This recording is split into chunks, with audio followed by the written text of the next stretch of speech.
Dalam arus pendidikan digital yang semakin berkembang, inovasi pembelajaran kini menjadi nadi kepada kecemerlangan generasi.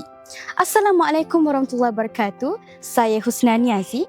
Hari ini Sekolah Menengah Agama Haji Mat Yatim telah melakar satu lagi langkah ke hadapan menerusi penganjuran taklimat Pandai Education di Surau Darul Aitam.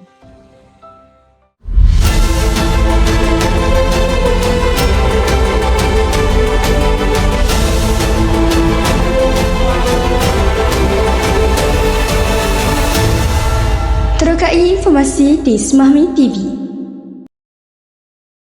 Abang Nas boleh jadi mentawid kepada seorang mak dan seorang nenek Abang Nas sendiri. Abang Nas nak ambil package mana-mana, Abang Nas gunakan pengalaman 5 tahun pelajar di luar negara, bawa mak dan nenek untuk datang ke Mekah dan Madinah, dan kami yang guide daripada K sampai Z. Dan itu kepuasan Abang Nas lah.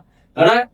Abang Nas tunjuk dekat sini bukanlah untuk bangga diri, tapi kita punya perjalanan adalah sama.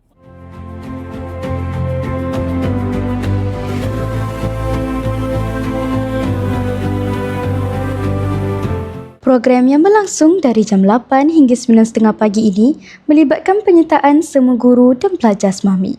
Taklimat ini disampaikan oleh Encik Nasrullah selaku speaker Pandai Education yang berkongsi pelbagai input berkaitan pembelajaran digital secara interaktif dan berkesan.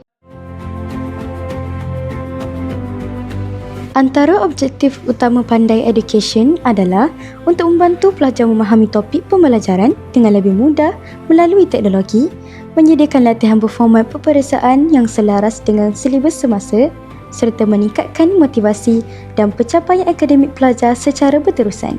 Selain itu, platform ini turut memberi peluang kepada guru untuk memantau prestasi pelajar secara sistematik dan efisien.